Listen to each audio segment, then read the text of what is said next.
Hey, you should be looking at the camera. That's what they tell you to do, is look at the camera. Doesn't feel natural, but I'm gonna do it anyway. This is an ASMR video, and there's a particular genre of ASMR videos that I've always liked, and you know, it's like the book thing. It's like my first exposure to it when I was a kid. It doesn't matter. I'm nobody to you. You're not here to hear that from me. But I wanted to show you some of these, interesting choices from my bookshelf. People always call them book collections, but everybody kind of has a book collection, so not my preferred. Anyway, so this is The Secret History of Twin Peaks. This was a tie-in with Twin Peaks: The Return when that was on TV in 2017, which was very good, actually. I liked it better than... Never mind, I guess there's not really a comparison to be made, is what the people that are really into Twin Peaks would say. I just like the show. It's just, leave me alone. But this is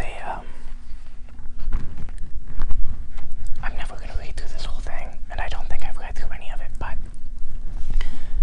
oops, okay. We're just going to pretend that didn't happen. But there's a lot of content in here. It's presented as a dossier, I believe, of Dale Cooper's time in Twin Peaks, and I haven't actually read it. I just kind of I'd like to go through and look at the images and things. It's a cool thing, but it's really more of a collector's thing than a functional book. I can't imagine somebody who would, never mind, actually, there's a lot of people that would want to read this, and you might be one of them, and if that's the case, that's great for you. We're going to move on to something, completely different. I was thinking of how I wanted to word that, but there's really no other way around it. It's completely different. This is by, so, the name of the book, I guess, is Mankind. Have a Nice Day, by Mick Foley, which is not ideal because Mankind and Mick Foley are both names, so they both conceivably could be the author name, but Mick Foley was he still is well, he's retired now, but a professional wrestler, who had his big success in WWE, formerly the WWF, WCW and ECW, three of North America's. Those are the biggest pro wrestling promotions in North America, at least of the last 20 years. But Mick Foley is interesting. He had a very kind of unconventional, yes, it was an unconventional, hardcore kind of style of wrestling, this like daredevil figure. And he was always, doing these big moves in the ring, and I want to show you these pictures, but some of them are probably not ideal for an ASMR setting.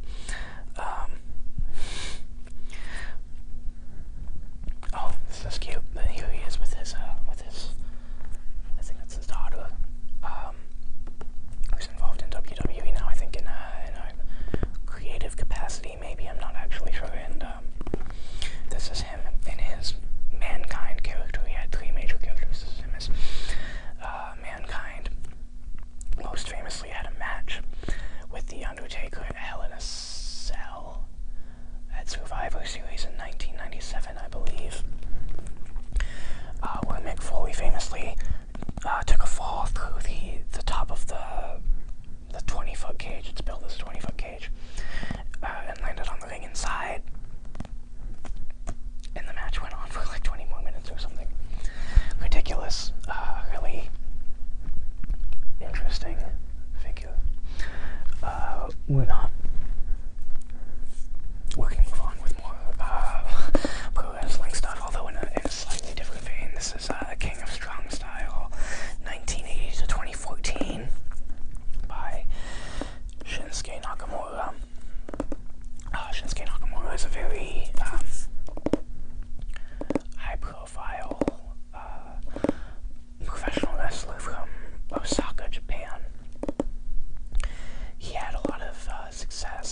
Wrestling.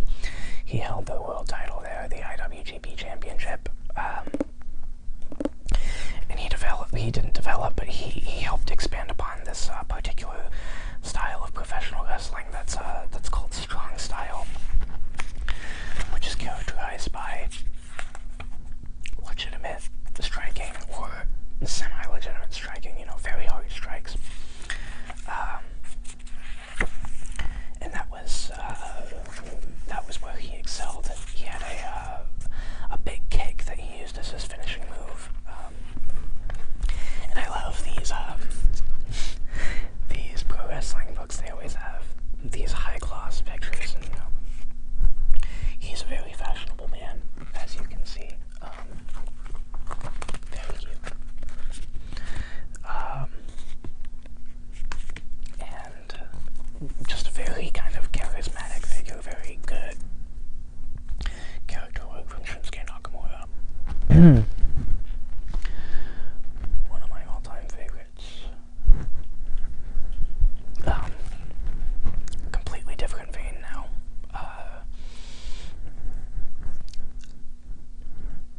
I've had my anime phase.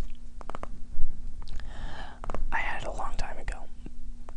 And I was a avid and compulsive consumer of anime and manga. I don't know why I'm telling you this, except that this Nichijou. That's probably not correct. I really loved the anime for this. I think that it was an adaptation of this manga, but I'm not entirely positive. The anime may have come first, but it's it's a little slice of life thing. Very endearing character design, very surreal kind of over-the-top comedy humor. Let's see, maybe I can find.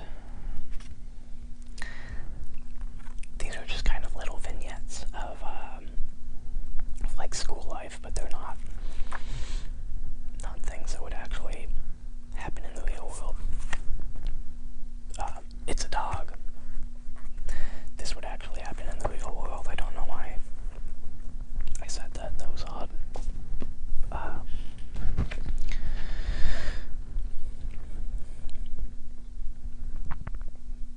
I don't need to keep saying that I'm going to do something completely different, because so far I've said that every time that I've gone to a different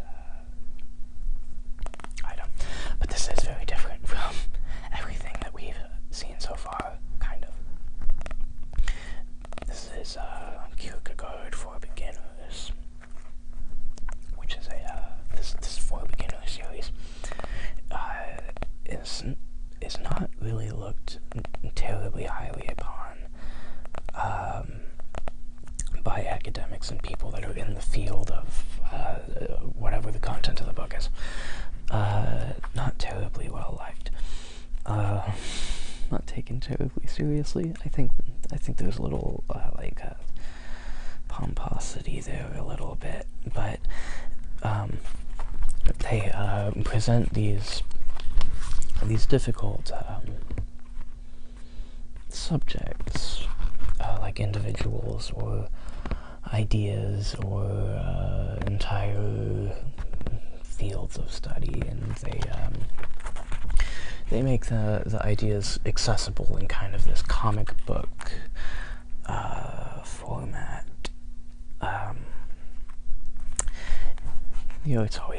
It's not always real great, but that's not really the point. The information is really good, and it's presented in a way that I think is useful. Definitely, if you are not somebody that is that already has an interest in what you're reading about.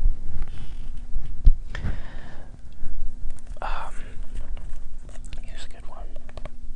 This is Finn Family Moomintroll by Tove Jansson, I believe is how you pronounce that, but I can't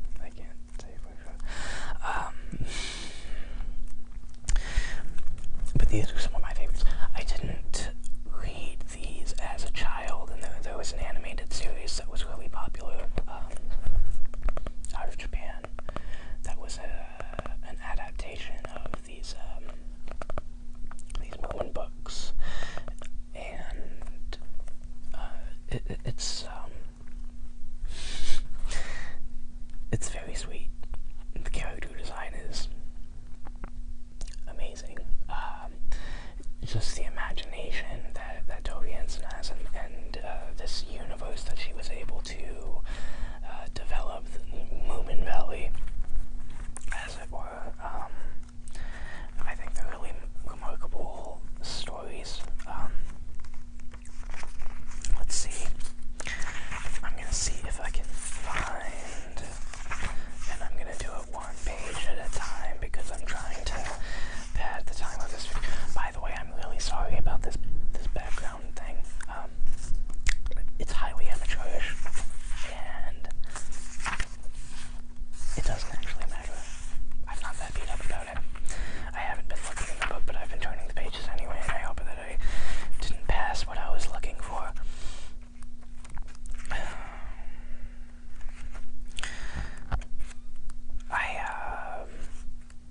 I got the whole series in a box set a few years ago, because I liked the animation so much, and I ended up needing Finn Family Movie Troll, this one in particular, for one of my final classes in undergrad, which was children's literature in theory and practice, I believe.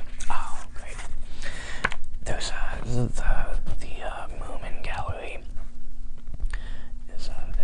It's kind of a little glossary of the major players of Moomin Valley.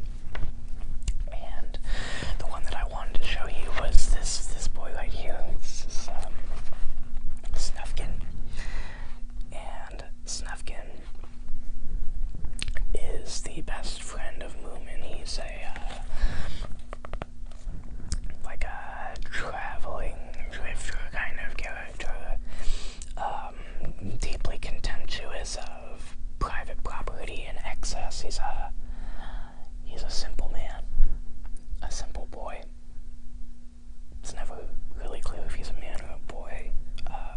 Nobody's ages are ever really made explicit in Moomin Valley, and I guess why should they be? I'm just gonna read what this says here. In the forests of Finland live many small creatures called Moomin trolls. Unlike regular trolls, they love sunshine and warmth and, in fact, hibernate all winter long. In the spring of each year, they awake. The whole Moomin family and their friends and acquaintances of all sizes and sometimes very odd shapes. On the first day of this particular spring, Moomin Troll and his friend Sniff and Snufkin find a hobgoblin's hat. They must take it home to Moomin Mama and Moomin Papa, which sets off many unexpected and disturbing events, the kind that always seem to happen in Moomin Valley. When they say disturbing, they're not, there's nothing particularly disturbing about Moomin Valley. Super Mario Adventures. This is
linguistics in undergrad.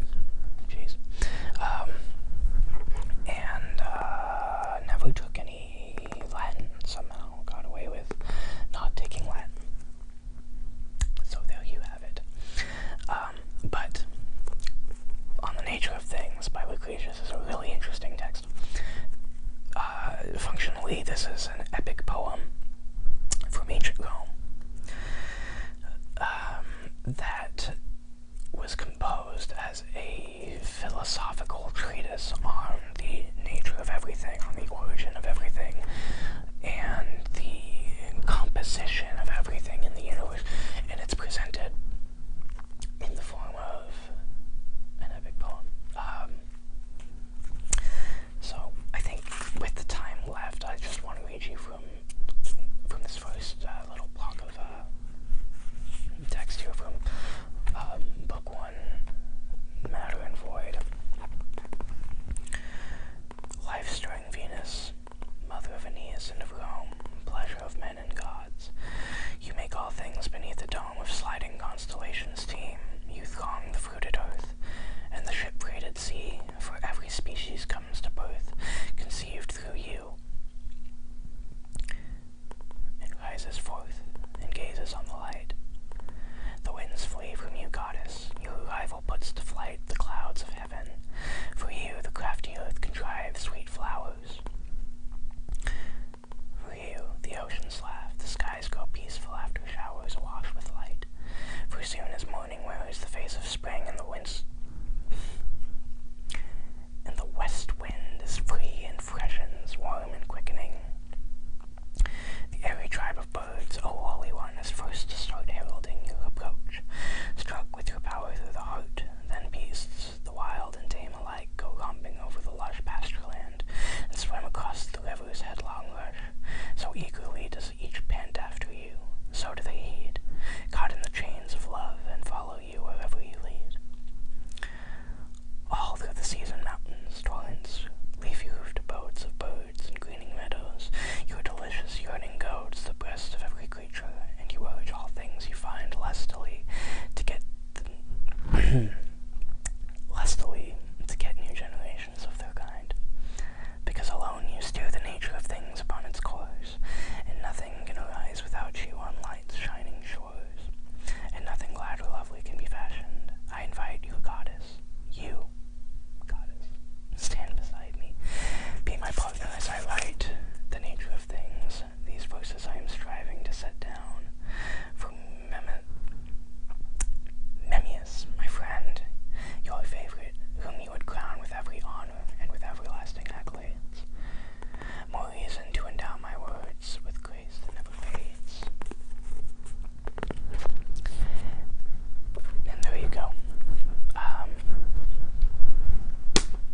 That's all that I currently have for you. But I hope you'll stick with me. I hope you made it this far. I hope you'll click the like button. I hope that you'll subscribe, but I can't really make you do anything, and it's not of that much consequence, I guess. You know, the world keeps on spinning. But if you did make it this far, then